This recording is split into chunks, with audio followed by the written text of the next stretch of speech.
After my son was born, I felt very weak. I felt very sick in my stomach. I walked down the hallway to the bathroom. As I sat on the toilet, I started to get dizzy. Suddenly, a large amount of clotted blood fell into the toilet. When I looked into the toilet, I was terrified. I thought my insides had fallen out and I felt like I was going to die. I was so terrified by the scene before me that I immediately closed my eyes and prayed. While closing my eyes, I heard a loud crashing sound and I was propelled by a force.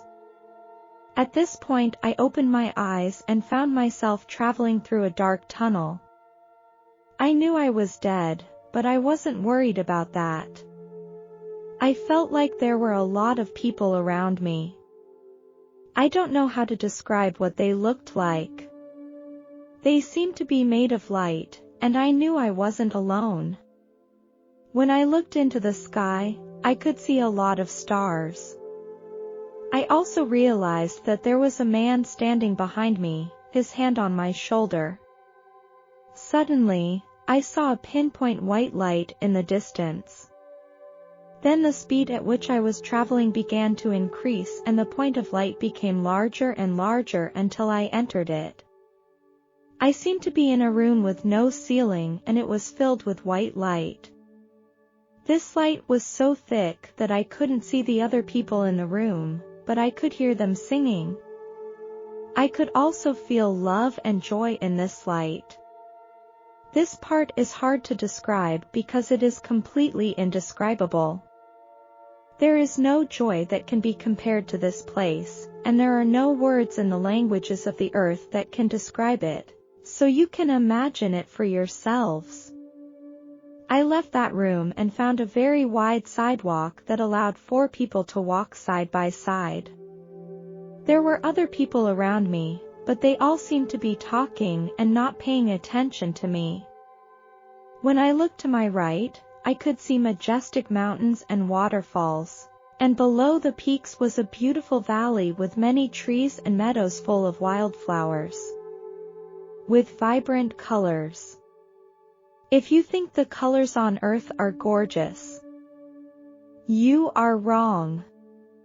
The colors here are much softer, some of which I have never even encountered, much less know how to describe them.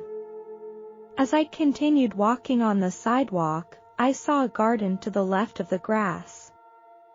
There were fruit trees planted there. The gate was covered with vines.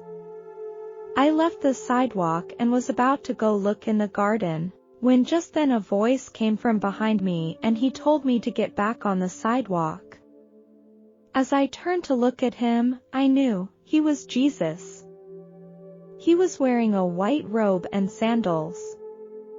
He was very handsome, with long black hair and a neat beard. He also looked very strong. People ask me, "How do you know that's him?" All I can tell you is that when you're in his presence, you don't doubt it. We walked for a while and he gestured for me to sit down on a stone bench. In front of us was the garden, to our right was the valley and the meadow, and in the distance, I could see the mountain.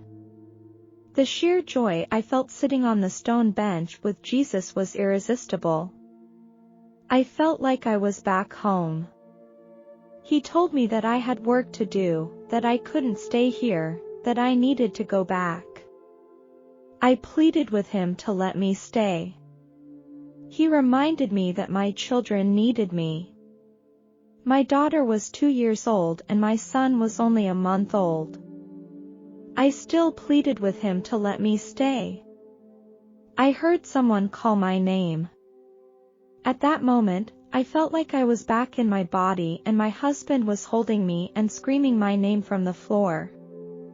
He later told me that when he found me, I was pale and covered in blood. It felt like I was dead. I was rushed to the hospital and had surgery the next day. I later learned that when I went into labor, the doctor didn't clean out what was inside. I learned a lot from this incident. I savored this true memory, and after 30 years of probing the Bible, I understood what Jesus had shared with me, that he wanted me to return to earth and remind everyone that heaven does exist. Death is not to be feared. God loves each and every one of us, and he is always there for us.